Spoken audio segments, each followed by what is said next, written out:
Hello and welcome to Spotlight North Carolina Cooperative Extension. I'm your host, Rebecca Benton. North Carolina Cooperative Extension is comprised of two land-grant universities, NC State University and NC A&T State University. Now today I have special guest Dr. Howard Wallace with me. Howard, thank you for being with us today. So glad to be back again, Rebecca. Tickled to be here. I know you are. So I am curious because I just discovered that we're going to be talking about this new thing I don't think I've heard of called ChatGPT and artificial intelligence. That's right. So tell our audience a little bit about that. So I decided to talk on this topic today because there has been a lot of discussion about this going on within the digital literacy agents working in cooperative extension through several of our communication channels. There's also been a lot of concern surrounding artificial intelligence over the last year because we're seeing it in the news media, and there's a lot of fear and trepidation surrounding it. And I thought today would be a good day just to kind of dispel some myths, to talk to folks about some of the positive qualities of artificial intelligence and maybe some of those things to be kind of concerned about moving forward. Right, you just talking about the news media. I remember them reporting when Alexa had locked somebody out of their house, I think last year, and they were fairly hot about it. Yeah, and there's the other stories of kids that have used Alexa to order, 1,000 pounds of cookies from Amazon or something like that, and how people have been able to hack into their Alexas and that's an invasion of privacy and things like that. Right. So all that stuff surrounding artificial intelligence has been something that I thought would be important for us to kind of discuss today. So one thing I want to dispel about artificial intelligence that I think gets people really concerned is they think about artificial intelligence in terms of the movie The Terminator. Have you seen The Terminator? Who our age has not seen The Terminator? Right. So, at the core of the Terminator story is the whole idea of Skynet, which was this artificial intelligence network that one day became aware. It became self-aware, and it began to make decisions on its own without any sort of human interface or interaction. Right. Artificial intelligence as we know it right now has not reached that level to where we have to be worried about T-1000s coming from the future and trying to attack us today. We don't have to worry about that at all. There. Artificial intelligence as it sits right now is just a tool that anybody can use. That there's so many of them that are publicly available that allow for our jobs to be a little easier, to take a little stress off of our workloads, to make us more productive. There's a lot of benefits to artificial intelligence that definitely don't get talked about that often. And it's not anything new either.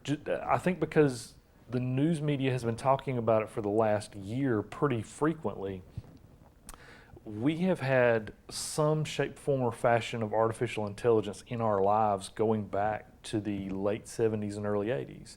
For example, we've all played Pac-Man before, right? This is true. Okay. We control Pac-Man in the maze, but the computer controls the ghost in the maze. The ghosts never go in the same direction. They're programmed they're not programmed to follow a specific pattern. They're programmed to try to track down Pac-Man. So that is a form of artificial intelligence. It was programmed to try to make it through the maze and catch Pac-Man. So in video games, there's tons of artificial intelligence. In our cell phones, we were just talking about Alexa, but Siri is a form of artificial intelligence. I think it's things like Siri that make us probably feel a little bit uncomfortable about artificial intelligence. I'm telling you, Siri is checking on me all the time. I hadn't said something and she'll come up on my phone. Right, and it's conversational. She speaks to us like she is a person in the room, and I think that's what makes people uncomfortable. So at the crux of artificial intelligence today, we have this website called ChatGPT. And ChatGPT is a conversational, large language, artificial intelligence model. You've never seen ChatGPT before, I have. right? I have never heard of ChatGPT until today. Okay. In a nutshell, I think it's chatgpt.openai.com. I could be wrong on that, but if you Google ChatGPT, it will definitely bring you directly to their website. You set up an account there, you log in, and it is just a blinking cursor on a page, and you type into it what you want it to do. For example, if you want it to, write a thank you letter to someone, from someone, and you give it these parameters, and then it will actually just pop it right out. And it's a large language learning model. So let's say Rebecca asked it to write a thank you letter to a senator for giving 4-H this money. Okay. It will do that. But then let's say across the state, another 4-H agent goes into ChatGPT and says, write a thank you letter to the senator for giving 4-H this pot of money. Yeah. Well, it has already learned from writing your thank you letter what it needs to say, because you've asked it to do a little more beyond that. If something's wrong, you ask it to fix it, and it'll fix it. Okay. So it fixes it, and then it takes what this next 4-H agent is asking it to do, and it extrapolates on it and builds upon it. Okay. So it gets stronger. And it's always really interesting to me when you play in ChatGPT. The first few times I played in it early on, you would ask it a question and it would sit there and wait a while, because what it's doing is it's like a fancy search engine. It's going through the internet and it's finding all the information that it can about what you've asked it to do, and then it is putting it out on its page. The more it does the same repetitive thing, the faster it gets, because it's remembering, It's or remembering it's got the knowledge there already, and it doesn't have to go out and search for it anymore. But getting back to what we were talking about with Siri and Alexa, it can be conversational. Okay. I was at our National Ag Agents Conference, and I was listening to a presentation from somebody from Ohio State about artificial intelligence, and he said that the first few times he used it, he would find himself getting really comfortable and then feeling like, whoa, it was one of those things where he was like, this isn't supposed to feel like I'm talking to another person, but for some reason it does. And getting back to what we were saying earlier, I think that's where some people's fear lies, is that it does feel like we're just having a conversation with somebody, and in reality, it's not that at all. All right. Well, even us talking about some of our past shows that we did about scamming, and how when there's a way for protection, there's someone that's looking to bring that protection level down. So, I mean, I can see folks being worried 100%. about that. 100%.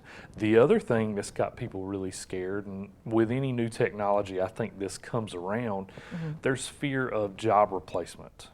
Because if artificial intelligence can learn to do certain things, doesn't that mean it could learn to do some of our jobs and then take jobs away from us? And I'm not going to sit here and say that's not potentially true.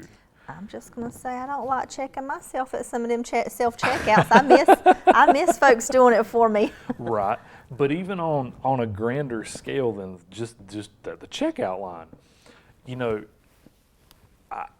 I've been telling folks I'm not so worried about ChatGPT or artificial intelligence taking someone's job as much as I am somebody who has skills in using and utilizing artificial intelligence being picked over other people who may not have that skill for any job vacancies that might be out there. So what I'm trying to do in my current role with digital literacy as digital literacy agent for the county, I'm hoping to spread awareness and open people's minds to the idea of, let's learn about this, develop it as a skill that I can then put down on a resume and potentially open up a door for me, because I may be one of the few people who've applied for this job that know how to use some of these large language models like ChatGPT effectively. The real concern that I have is actually in the tech industry, which is kind of ironic, because the tech industry is what has developed these artificial intelligence systems. But if you've ever actually looked at code on a website. Code on a website is usually very formulaic, because it is a formula by and large. Yeah. Stuff like that, where positions do not require you to have any face-to-face human interaction, that can be done remotely, and that again are just strictly formulaic in nature. I think those jobs are probably the most at risk for being replaced by artificial intelligence systems. So the irony of it all is that the tech industry developed AI, but their jobs are at the greatest risk of being replaced due to artificial intelligence. And you even see ads for it now. There's I think it's a Salesforce ad that they're already showing. I think they showed one during the Super Bowl this year, of a coder sitting at her desk, and she harnesses the power of AI to make her job easier, and she gets done before all her counterparts that are sitting around in this room get their work done. That's where I see the concern being. But for, I think, the vast majority of people.